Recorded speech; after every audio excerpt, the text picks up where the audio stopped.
What's happening, YouTube? John Conrad here with Drone One Media. Taking a look today at the Phantom 4 versus the Phantom 4 Pro.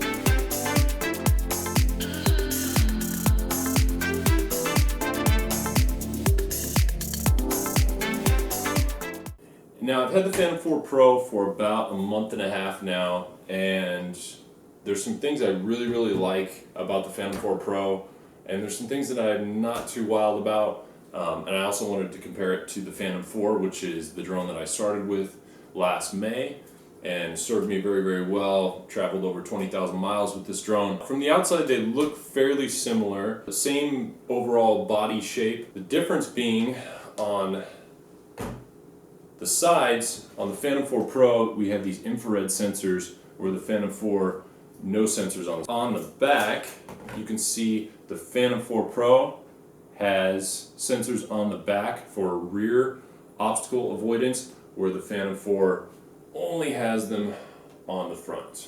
Now, the other major difference between the two drones is going to be this guy right here, the camera. The camera on the Phantom 4 is a 1/2 sensor, where the camera on the Phantom 4 Pro is a full 1-inch CMOS sensor. The sensor is about 4 times larger on the Phantom 4 Pro, which gives you a lot more detail in the shots. And it is now able to record 4K video up to 60 frames per second. So on the Phantom 4, you can record 4K at 30 frames per second, and this is 3840 by 2160. So the camera is really kind of what sets these two drones apart.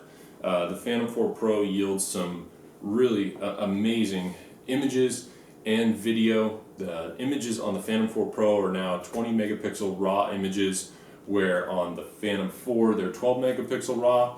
Both cameras yield some really nice images. You will just see enhanced detail, especially when you zoom into the image with the Phantom 4 Pro. Now, I'll show you guys some different footage as I'm talking here to show you the differences between the two.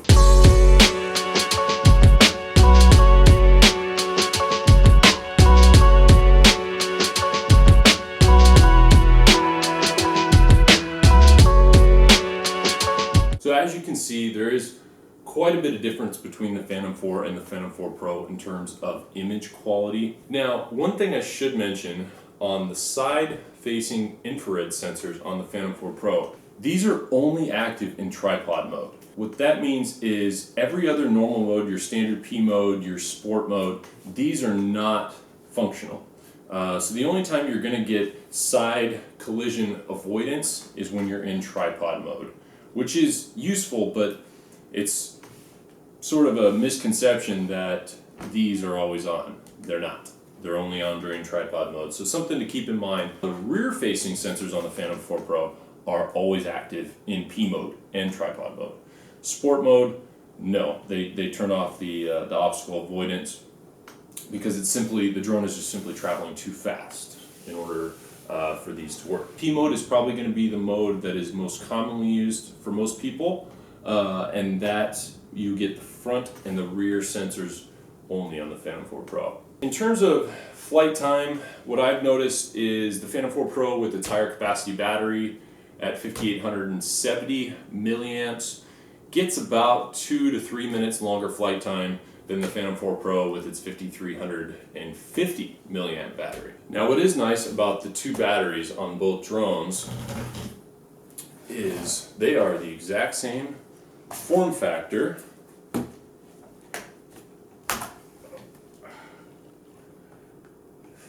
One thing I should note is this battery on the Phantom 4 Pro fits really tight. I don't know if everyone else is having the same issue, but it is a tight fit. That's what she said.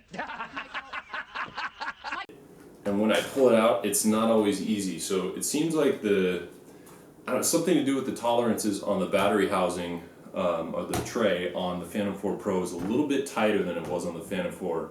So it's a lot more cumbersome sometimes to get the battery out. But as you can see, they are the exact same form factor. So these batteries are interchangeable. You can use the higher capacity battery that comes with the Phantom 4 Pro in the Phantom 4, and you can use the lower capacity batteries, the Phantom 4 batteries, in the Pro. So interchangeable, which is a nice feature to have if you're upgrading from the 4 to the 4 Pro and you have some extra batteries. You can use them in the Pro, no problem. The flight time really doesn't change that much. I mean, you're talking a couple of minutes, so for me personally, anything over 20 minutes is plenty of flight time. Battery life, not an issue with these two drones. Now, let's talk about the gimbal. I'll remove this little foam piece. This comes on the Phantom 4 Pro. It's kind of nice, but you have to remember to take it off. It just sort of stabilizes the gimbal, being that it's a larger gimbal on the Phantom 4 Pro due to the larger sensor size. They included this little foam piece. I've actually flown with this on and forgotten to take it off, so I just put a little piece of tape over it to remember to take it off. It also says remove before flight, but unless you're looking under it on the undercarriage of the drone, you might miss it. So a little pro tip or semi-pro tip, might want to put a piece of tape on it. It helps. So looking at the gimbals, you can see the Phantom 4 Pro's gimbal over here is much larger, and there's actually not a whole lot of clearance. When you start up the drone, it goes through a startup sequence, and the gimbal will point down momentarily and then come back up.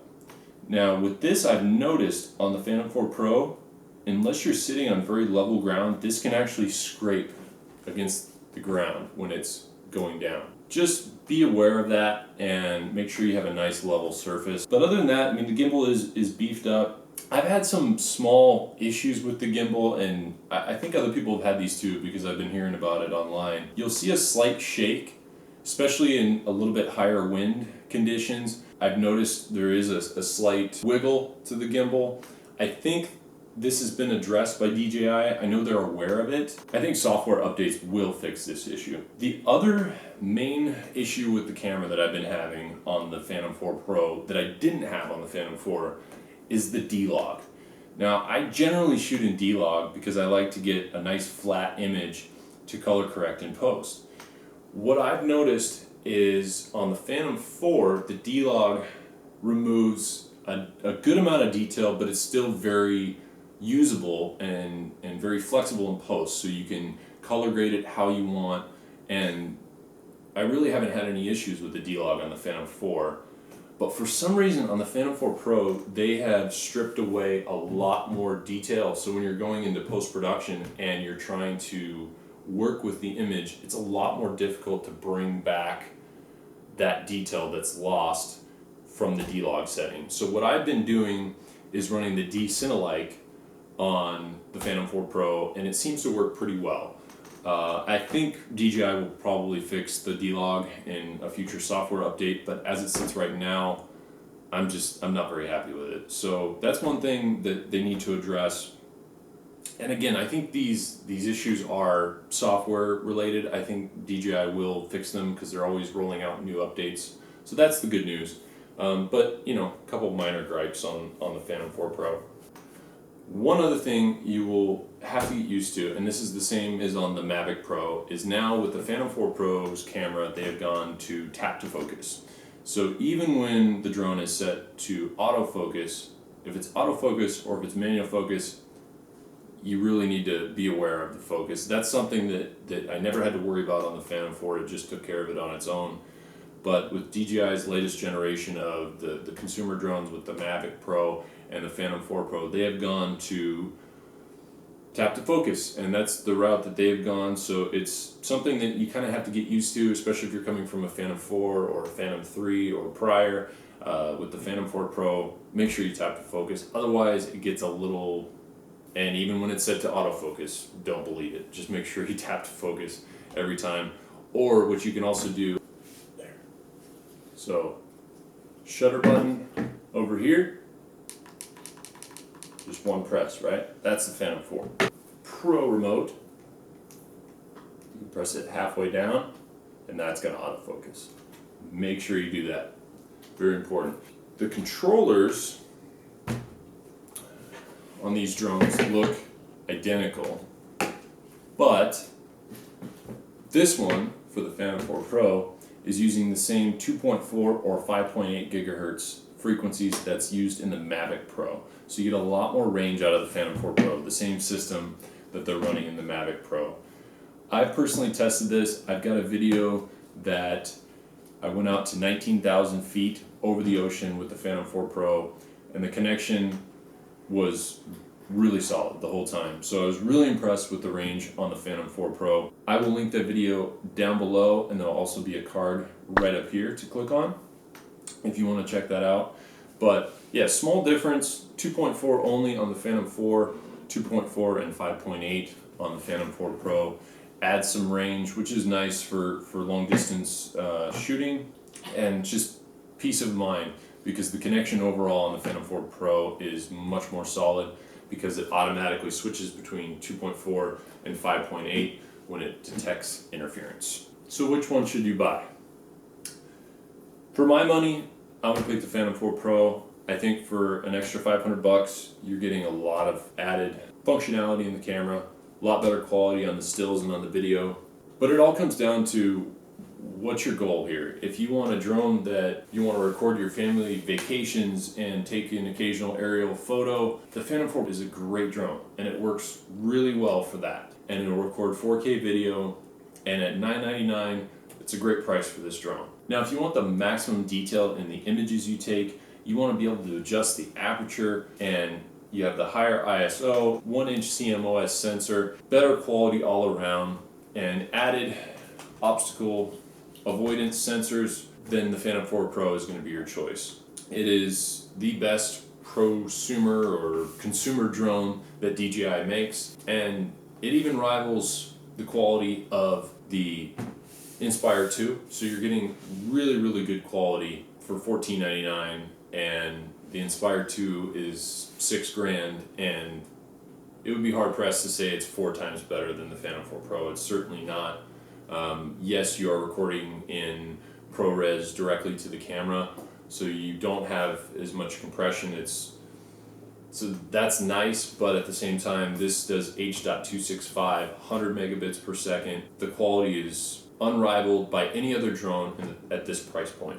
So if you want the maximum quality, go with the Phantom 4 Pro, but certainly at $999, the Phantom 4 is still a very, very good drone and records great footage. So you can't lose either way. Now, I will have both of these drones linked in the description. There's an Amazon link, and if you click that link and you buy it, I get a small percentage of it. It's going to be the same price as if you buy it from Amazon direct or if you go from DJI. The exact same price, but helps me out a little bit. So if you're thinking about buying one of these drones, click the links down below and check it out there. Really hope you enjoyed the video. And if you like the video, go ahead and give it a thumbs up. It really helps out a lot. And if you never want to miss any upcoming videos, make sure to hit that subscribe button. The next milestone we're closing in on is 1,000 subscribers. I cannot believe I'm even saying that because not that long ago I was seeing like 30 and 40 subscribers. So thank you so much to everyone who's supported me so far. And if you want to see more videos like this in the future and more great content, make sure to hit that subscribe button so you never miss any upcoming videos. I'm John Conrad for Drone One Media, and we'll see you in the next video. Thanks. Bye. I will link that video down below, and there'll also be a card right up here to click on.